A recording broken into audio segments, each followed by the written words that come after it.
Hari ini pokoknya lega lah.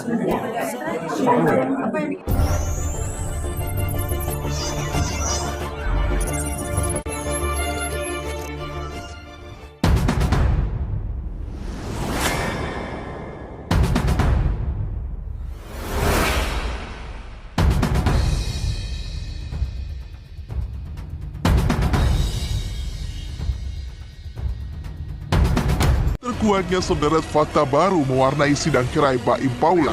Baim yang selalu hadir kali ini berpenampilan rapi memakai batik, sedangkan Paula tak hadir dan hanya diwakili kuasa hukum. Terkait dugaan pengkhianatan Paula, ada saksi yang pernah melihat kebersamaan Paula dengan pria lain di dalam kamar yang juga diceritakan langsung oleh Baim. Sidang perceraian Baim Wong dan Paula Verhoeven kembali digelar kemarin di Pengadilan Agama Jakarta Selatan beragendakan penyerahan tambahan bukti serta pemeriksaan saksi-saksi yang diajukan oleh kubu Baim Wong sebagai penggugat. Tak tanggung-tanggung, 6 saksi dari 12 saksi yang sudah disiapkan, serta 79 bukti dalam bentuk elektronik maupun video mengungkapkan tentang kejadian-kejadian luar biasa yang memperkuat dalil dugaan pengkhianatan yang menjadi dasar gugatan cerai Baim terhadap Paula. Kesaksian adanya pertemuan antara Paula dan pria lain yang bukan muhrimnya di dalam kamar. Ini 79 bukti yang kita ajukan, terakhir bukti yang memberikan fakta tentang sesuatu yang akan terungkap di persidangan. Saksi yang mengetahui adanya suatu peristiwa, apa yang dilihat, yang didengar, yang tahu tentang sebuah kejadian pada saat dia melihat sesuatu. Itu ya. Hari ini pokoknya lega lah. Menyikapi 79 bukti yang diajukan kubu seterunya dalam sidang kali ini, pihak Paula yang diwakili kuasa hukumnya, Alfon Kurnia Palma, justru menyinggung soal keaslian dan keabsahan bukti-bukti elektronik yang diajukan kuasa hukum Baim. Alfon justru menduga ada bukti-bukti tersebut yang merupakan hasil editan. Karenanya, Alfon terus mencecar terkait keabsahan dan juga sumber pertama dari kemunculan bukti-bukti yang diajukan kubu seterunya itu. Nggak ada. Itu nggak membenarkan bang. Di dalam ruangan. Nggak ada. Saya nggak ngomong itu ya. Itu udah pokok perkara itu ya. Saya mengatakan bahwa tidak ada apa-apa di situ gitu kan. Bahwa tidak membuktikan apa-apa ya. Nah, karena apa? Karena kita sudah tanya lebih dalam lagi gitu kan, bahwa tidak ada apa-apa. Sebenarnya yang diberikan itu yang sudah dirubah atau tidak? Atau yang sudah rusak atau tidak? Kan ada editing. Gitu kan? Kalau bukti elektronik, dia harus dari mana dia itu diambil. Karena apa?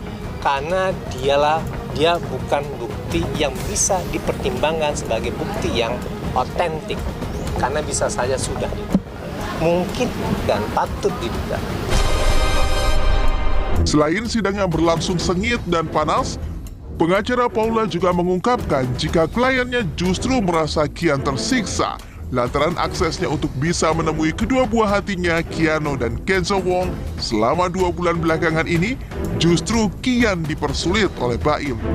Hal ini jelas bertolak belakang dengan penjelasan kubu Baim selama ini yang mengaku telah membuka akses seluas-luasnya untuk Paula, baik untuk bertemu maupun tidur bersama dengan kedua jagoan kecilnya itu. Dia sangat tersisa karena dia tidak dapat bertemu dengan anak-anaknya. Nah, itu makanya concernnya dia. Oleh sebab itu makanya dia sangat menjaga agar anak-anaknya itu tidak mengetahui. Yang begini tadi gitu kan, wah ini ada apa bukti berdua dan macam-macam, itu kan enggak kita pernah sikap apa-apa. Di lain kisah, Baim juga tengah mendapat ujian lain terkait kondisi kesehatan sang ayah Johnny Wong yang kembali drop. Sementara Paula justru belum sekalipun terlihat datang menjenguk ayah mertuanya itu. Bang Baim, di tengah kondisi perceraian mungkin Papa lagi sakit seperti apa Bang? Mungkin kekuatannya? Satu aja. Ya, saya mau ke Papa juga sekarang. Baim. Kondisinya seperti apa Bang? Mungkin Gue cabut. Bagus. Baim, kondisi Papa gimana Mas Baim? Mas, Bagus. Papa gimana kondisinya Mas per hari ini Mas? Kesehatan Papa seperti apa? Ya kasih energi yang positif aja, orang-orang datang. Iya. Kenapa? Masih dideteksi aja. Waktu itu sakit, ini muntah, makan muntah lagi.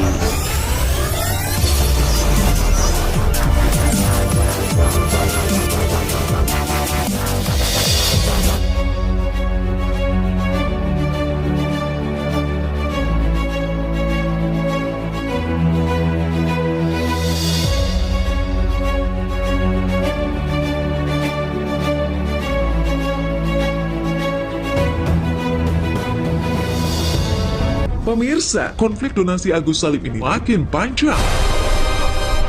Setelah terjadinya perdamaian antara Farhad Abbas dengan Denny Sumargo yang ditengahi oleh Menteri Sosial terkait polemik dana donasi Agus Salim, Pratiwi Novianti akhirnya resmi melaporkan Alvin Lim dan Erdin Lau ke Polda Metro Jaya pada Minggu 8 Desember 2024 kemarin atas dugaan pencemaran nama baik dan pasal-pasal lainnya.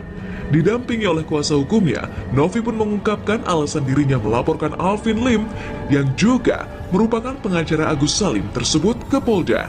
Di antaranya pernyataan Alvin Lim yang dianggap Novi sudah kelewat batas, hingga Novi pun melaporkan Alvin Lim dengan 4 pasal berlapis. Seperti diantaranya pasal pelecehan secara verbal dan pasal pencemaran nama baik. Atas delik apa? Tentunya teman-teman semua udah tahu bahwa mereka ini telah melakukan pencemaran nama baik yang pertama, selanjutnya merendahkan harkat dan martabat perempuan, terus juga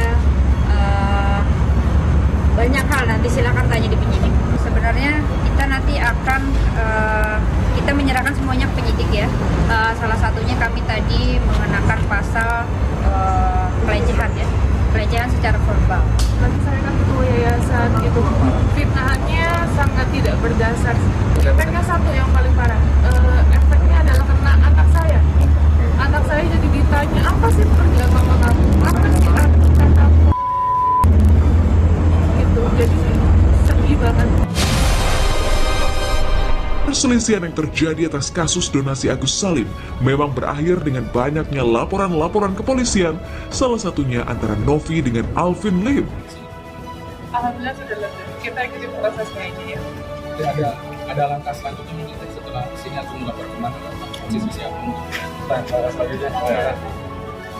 Baik teman-teman, terima kasih ya teman-teman sudah hadir pada hari ini. Hari ini kedatangan Teh Novi untuk membuat pengaduan di Komnas Perempuan, di mana seperti teman-teman saksikan banyak kemudian yang menyampaikan statement yang kemudian memojokkan harkat martabat sebagai perempuan ya. Kami berharap ini tidak terjadi lagi, baik itu kepada Teh Novi maupun kepada perempuan-perempuan Indonesia. Bagaimana kemudian seorang oknum advokat dalam hal ini inisial AL ya sangat meragukan kemampuan seorang perempuan untuk berdiri teguh gitu di kakinya sendiri, sehingga mereka kemudian menyampaikan bahwa dengan lantangnya ya menyampaikan pekerjaan-pekerjaan yang tidak pantas ya. Sudah tahu kan kasus Agus Agus sedih, dan belakangan ini di medsos dia dituduh sebagai germo, apalagi pelacur, apalagi jual beli anak ODJG, narkoba, itu sudah pencemaran nama baik dan kamu ngapain? Kenapa? Hari Senin akan dilaporkan ke polisi ya, agar mulut-mulut orang yang sembarangan viral mengatakan orang pelacur jual beli anak ODJG harus dihajar secara hukum ya. Seperti mulut itu si botak yang sudah jadi terdakwa, itu juga karena proses hukum sedang berjalan. Novi akan segera buat laporan polisi, ya. Ini ada Konglo Pahamka di sini yang juga akan bantu. Saya Pahamka. pemilik jalan tol. Kita bantu damain. Kita bantu damain. Tapi kalau hulunya nggak bisa dijaga, harus dilaporkan polisi. Betul nggak, Nopi? Nopi akan melakukan tindakan lapor polisi kepada orang yang menyedia termo jual beli ODC apa? Sama apa lagi? Aduh, ngaca dirimu dulu siapa yang dulu itu, oke? Mantap.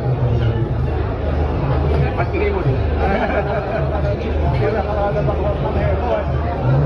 Apa-apa sih?